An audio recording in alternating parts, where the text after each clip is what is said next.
Well, pond almost finished. It's made of brick, covered in decking. Put a liner in. It's roughly about 4 feet deep and has about 28 fish in, mainly small ones. I like for them to grow on. Still not finished. Nettings, I got this wire netting now at the moment because where I live in the far north here, we get a lot of herons and migrating birds coming over from Russia in the winter. I've had some strange things land at the pond. I've got one cover on. I'll slide another one on at night because its temperature's way down. It dropped to just below 0 last night. I've got my standard buckets of sand here, which are used in the winter because this area down here gets covered in snow. I've had snow as deep as 4 to 5 feet down here. This part of the pond is still not finished. I can't get the decking at the moment. Short supply of the wood in the UK.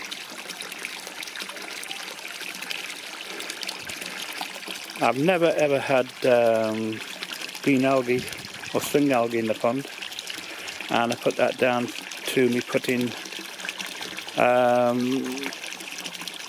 barley straw into the pond each year. I put it in around about the end of November.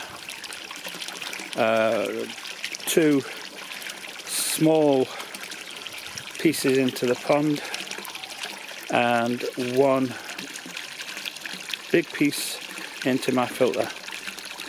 My filters, the water's always spotless and clean and always spot on when I come to test it with API tip kits.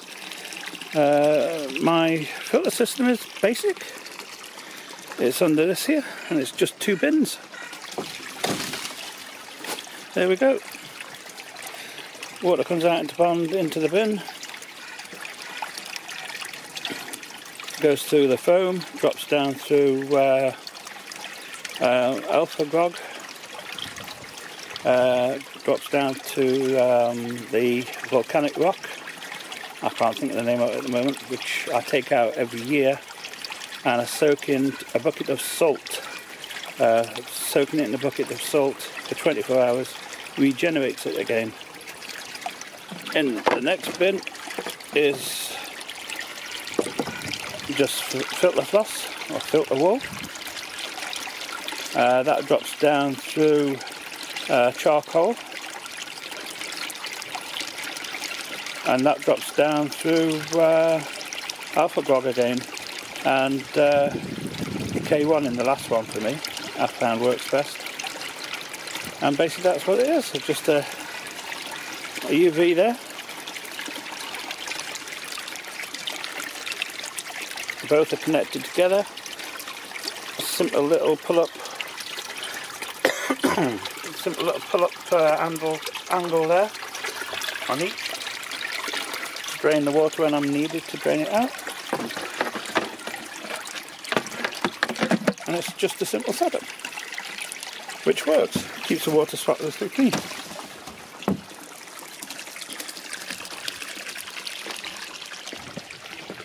Fooders might be my problem. The fish just don't seem to want to eat this year.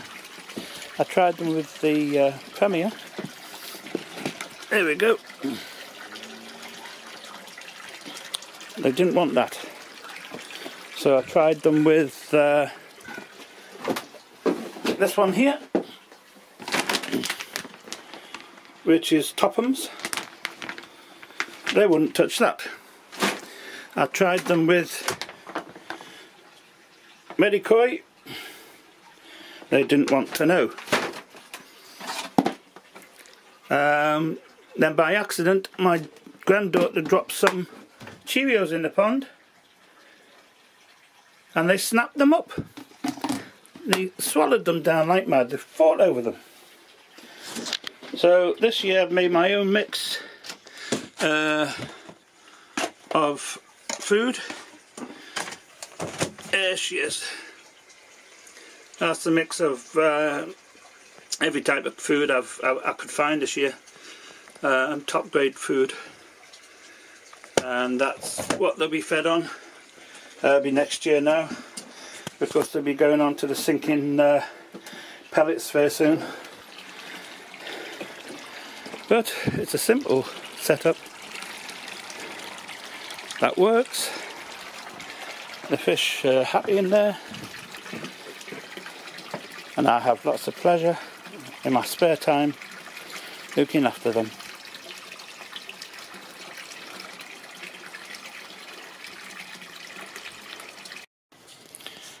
This is my barley straw.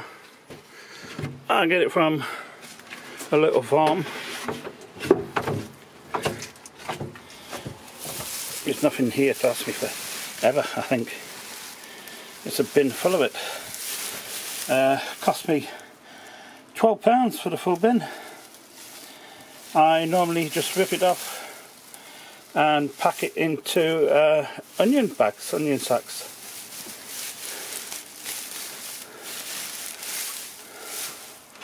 And then I drop one or two of the sacks into the pond. It does two things. It biodegrades over the winter, stopping the algae, and also if it gets really cold, the fish can basically go and lie alongside of it.